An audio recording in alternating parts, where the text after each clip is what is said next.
क्या China Taiwan को invade करने वाला है और क्यों इतने हैवी मिलिट्री वेपन्स को सेंड कर रहा है ताइवान की टेरिटरी के जस्ट पास? आइए जानते हैं मेरे साथ। मैं हूं रोमेश उपाध्याय। देखिए, यहां पर आपको चाइना देखने को मिलेगा, इसके जस्ट नीचे आपको ताइवान देखने को मिलेगा। अब ये जो ताइवान है एक सॉवरन कंट्री है, लेकिन चाइना इस पर अपना क्लेम करता है। चाइना कहता है कि ताइवान चाइना का ही हिस्सा है। तो ताइवान की टेरिटरी के जस्ट पास चाइना बहुत सारी मिलिट्री एक्सरसाइज करता रहता है ताइवान को कहीं हद तक डराने के लिए।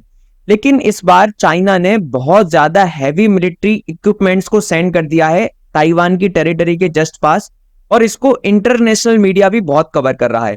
ताइवान से detected 68 Chinese warplanes, 10 vessels near islands, ऐसे ही अलग अलग आर्टिकल्स आपको अलग अलग न्यूज़पेपर में देखने को मिलेंगे।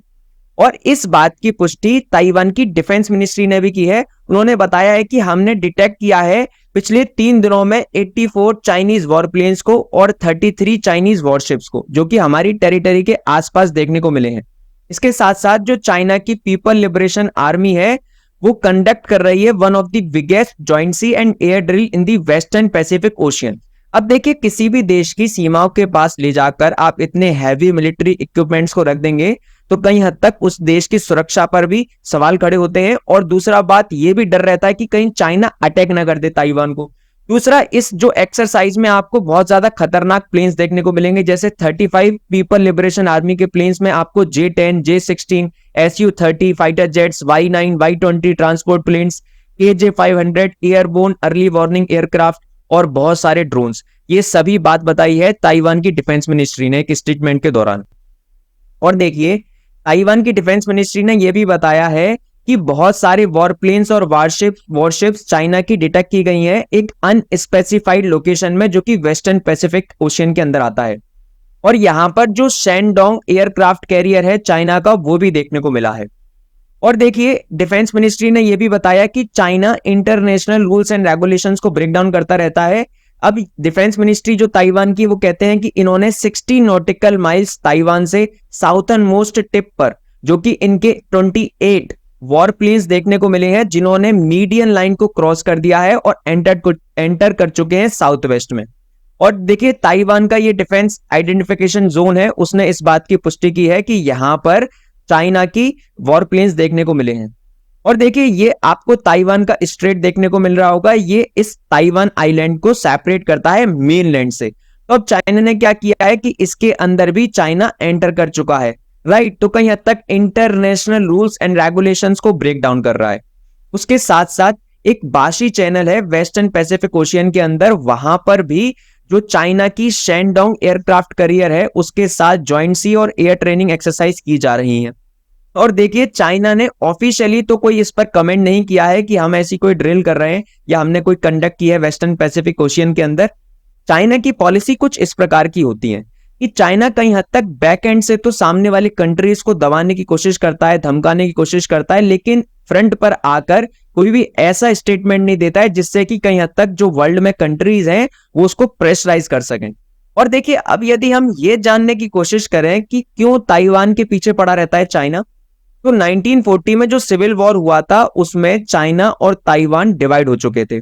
और तब से चाइना क्लेम करता है कि ताइवान चाइना की ही टेरिटरी है और इसको मतलब रिक्लेम करने की कोशिश करता है कि ताइवान चाइना के साथ मिल जाए, और ऐसा ताइवान नहीं चाहता है। दूसरा यह है कि अभी कुछ दिन पहले जो यूएसए के वाइस प्रेसिडेंट हैं वो ताइवान की ट्रिप पर आए थे, तो वहां पर भी चाइना ने ड्रिल को लॉन्च कर दिया था, कहीं हद तक एशिया में अपनी हेजेमनी को शो करने के लिए और ये दिखाने के लिए कि हम किसी भी कंट्री से डरते नहीं है, और ताइवान को भी कहीं हद तक ये संदेश देने के लिए कि आप किसी भी कंट्री के साथ कोई मिलिट्री एग्रीमेंट मत करिएगा। और देखिए, अभी एक इंटरनेशनल पीस रिसर्च इंस्टीट्यूट है जिस स्टॉकहोम, इसको सिपरी के नाम से बोला जाता है, इसने एक रिसर्च में बताया कि चाइना ने लगभग 23 टाइम्स ज्यादा मिलिट्री में पैसा स्पेंड किया है 2021 में ताइवान के लिए ही। और देखिए, इन्होंने बताया है कि ताइवान ने जो डिफेंस पैक्ट किया था यूएसए के साथ 1954 में, जिसको सिनो अमेरिकन म्यूचुअल डिफेंस ट्रीटी बोला जाता है, उससे कहीं हद तक चाइना ये बात जानता है कि यदि मैं ताइवान को इन्वेड करूंगा तो कहीं हद तक यूएसए का प्रेशर आ सकता है या यूएसए भी इस वॉर में एंटर कर सकता है। तो इसलिए चाइना बहुत ज्यादा पैसे खर्च कर रहा है अपने मिलिट्री इक्विपमेंट्स में, और अपनी मिलिट्री को मॉडर्नाइज करने के लिए। और देखिए बहुत सारे आर्टिकल इस पर भी पब्लिश हुए हैं कि यदि चाइना ताइवान को इन्वेड करता है तो उस वक्त क्या सिनेरियो होगा। तो देखिए बहुत ज्यादा डेंजरस और कंसिक्वेंशियल इवेंट्स आपको देखने को मिल सकते हैं, क्योंकि ताइवान पर इन्वेड करने के बाद कहीं हद तक यूएसए इस वॉर में एंटर कर सकता है। और इस सिचुएशन को कंपेयर किया जाता है यूक्रेन और रशिया के साथ, क्योंकि देखिए कहीं हद तक यूक्रेन और रशिया का जो वॉर हो रहा है उसमें यूक्रेन को यूएसए सपोर्ट तो कर रहा है बट डायरेक्टली फ्रंट पर आकर सपोर्ट नहीं कर रहा है। तो यदि चाइना ताइवान को इन्वेड करेगा तो उस केस में यूएसए का क्या सिनेरियो रहेगा, यूएसए किस हद तक मिलिट्री इन्वॉल्वमेंट दिखाएगा ताइवान के लिए। आशा करता हूं ये इन्फॉर्मेशन आपको बहुत अच्छी लगी होगी। डेफिनेटली अच्छी लगी तो जरूर हिट करिएगा सब्सक्राइब बटन, वीडियो को लाइक करिएगा, शेयर करिएगा, और तब तक के लिए जय हिंद जय भारत।